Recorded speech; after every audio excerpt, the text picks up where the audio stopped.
Hey guys, so tonight I'm gonna make some chocolate chip cookies, some protein chocolate chip cookies. I'm gonna make these to kind of a replacement for like meal bars, stuff like that.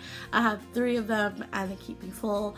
And I put a vegan protein powder, which the description of the protein powder that I use is down below. This is just a non-flavored protein powder. It doesn't have any flavor whatsoever, but it is quite delicious when you cook with it. So, well, at least when I bake with it, because I use it for baking. I don't have it in a protein shake, just personal preference. It doesn't taste that great with it.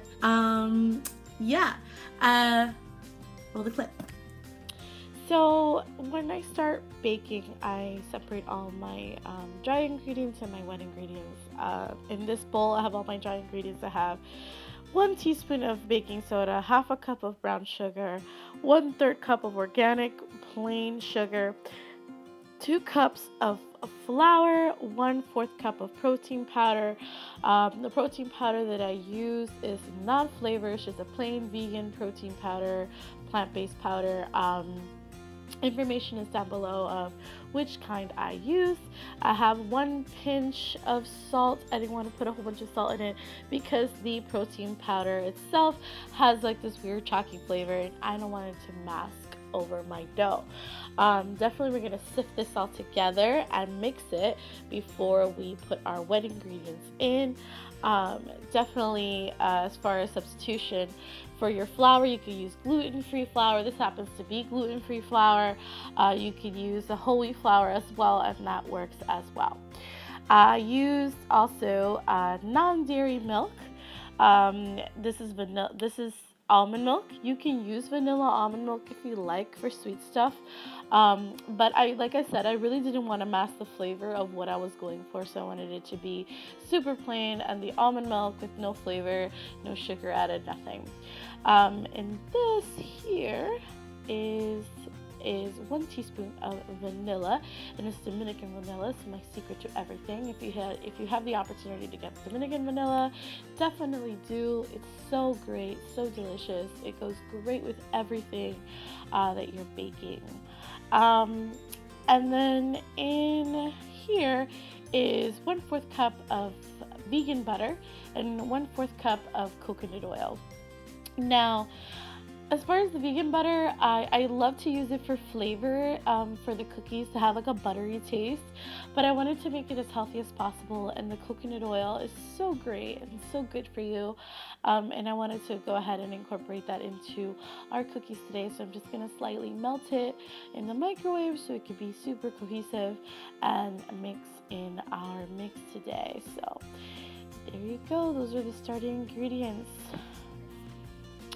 Alright, so this is what it should look like. I've mixed it up with a fork. It just makes it easier for you to mix the oil into the dough, or you can use a mixer. I was just being lazy.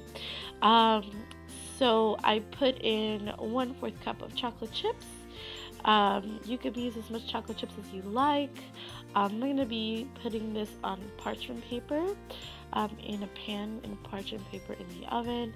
I preheated my oven to 350, and I'm going to be distributing this with a tablespoon. Alright, so this is what they look like. I spaced them out with a tablespoon, and I put them in the oven with this parchment paper, which is perfect, guys. Use parchment paper. You don't have to spray anything. You don't have to use any oil, and it's better for you. I put it in the oven at 350 for 15 minutes, and there's the soft cookies. Now, if you want them to be crispy, you can make them thinner and just leave them in for 20 minutes. Yep, and so these are what the finished products look like.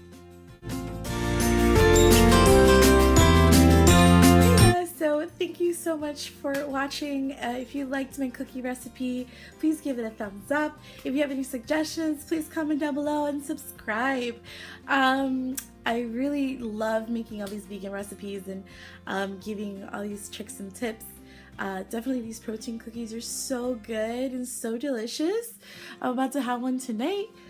before I go to sleep. But they keep good for about 2 to 3 weeks in a Ziploc bag.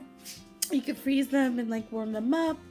I know that it just goes well with my snacks and stuff for the day, and I don't have to worry about what the ingredients are and what's in them. And yeah, I really do love making these cookies. I make them maybe once a month, and my friends ask for them too as well. So if you're watching, give it a thumbs up. Let them know that you tried them and you thought they were delicious. Yeah, so subscribe down below, add me on Snapchat, add me on Twitter, and